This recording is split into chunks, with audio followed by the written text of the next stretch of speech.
राधे कृष्णा दोस्तों, आज के वीडियो में हम बात करेंगे कि कलयुग में हनुमान जी कहाँ पर मौजूद हैं और किन लोगों को उन्होंने दर्शन दिए हैं। अक्सर कहा जाता है कि बजरंगबली जो हैं वो कलयुग में मौजूद हैं।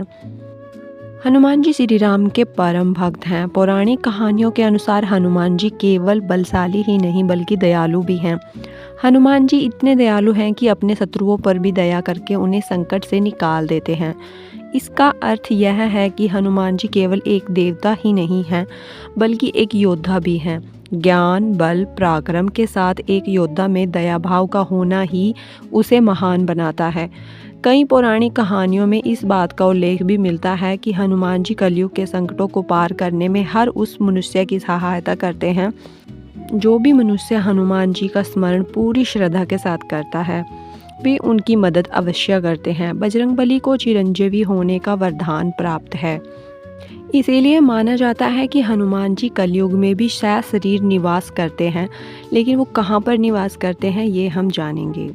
रामायण की कथा के अनुसार गंधमादन पर्वत से जुड़ी कई कहानियां मिलती हैं। गंधमादन पर्वत के क्षेत्र को यक्षलोक भी कहा जाता है। ऐसा कहा जाता है कि यहाँ एक अद्भुत सरोवर है जहाँ खिलने वाले कमलों को रोजाना हनुमान अपने आराध्य श्री राम की पूजा में अर्पित करते हैं। श्रीमद् भगवत में वर्णन मिलता है कि द्वापर युग में भी हनुमान जी गंधमादन पर्वत पर निवास करते थे। इसी क्षेत्र में हनुमान जी भीम से मिले थे। अज्ञातवास के समय हिमवंत पार करके पांडव गंधमादन पर्वत के क्षेत्र में पहुंचे।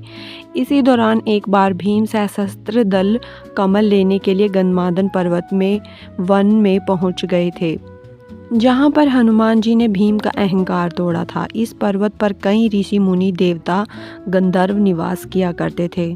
श्रीमद् भगवत कथा के अनुसार हनुमान जी त्रेता युग में भी थे और द्वापर युग में भी कई वर्षों तक इस जगह पर विचरण किया करते थे। वहीं कलयुग के आगमन के समय हनुमान जी ने गंधमादन पर्वत पर ही निवास कर लिया। गंधमादन पर्वत हिमालय के कैलाश पर्वत के उत्तर में स्थित है। प्राचीन काल में सुमेरु पर्वत की चारों दिशाओं में स्थित गजदंत पर्वतों में से एक पर्वत को गंधमादन पर्वत कहा जाता था। यहाँ पर महर्षि कश्यप ने तपस्या की थी। यह पर्वत धन के देवता कुबेर के क्षेत्र का हिस्सा था। कभी यह जगह सुगंधित फूलों का क्षेत्र हुआ करती थी। वर्तमान समय में यह क्षेत्र तिब्बत क्षेत्र में स्थित है। गंधमादन पर्वत से जुड़ी पौराणिक मान्यताओं के अनुसार रामायण काल में हनुमान जी अपने वानर मित्रों के साथ यहीं पर बैठ युद्ध की रणनीति बनाया करते थे। वर्तमान में गंधमादन पर्वत पर हनुमान जी का एक प्राचीन मंदिर भी मौजूद है, जहां पर श्री राम की प्रतिमा भी हनुमान जी के साथ विराजमान है। मान्यता है कि हनुमान जी अपने भक्तों को दर्शन देने के लिए इस पर्वत पर रूप बदल कर आते हैं। इस पर्वत पर भगवान राम के पैरों के निशान भी मौजूद हैं। कलयुग में भी कुछ महान लोगों को हनुमान जी के दर्शन पाने का सौभाग्य प्राप्त हुआ है। इनमें गोस्वामी तुलसीदास जी, समर्थ रामदास जी, भगत माधव दास, नीम करोली बाबा, राघवेंद्र स्वामी सहित कई ऐसे लोग हैं जिन्हें हनुमान जी के साक्षात दर्शन हुए हैं। मान्यता है कि हनुमान जी के दर्शन करने के बाद इन लोगों को अद्भुत ज्ञान और आध्यात्मिकता की प्राप्ति भी हुई। अब सवाल उठता है कि क्या हम आम लोग भी हनुमान जी के दर्शन कर सकते हैं?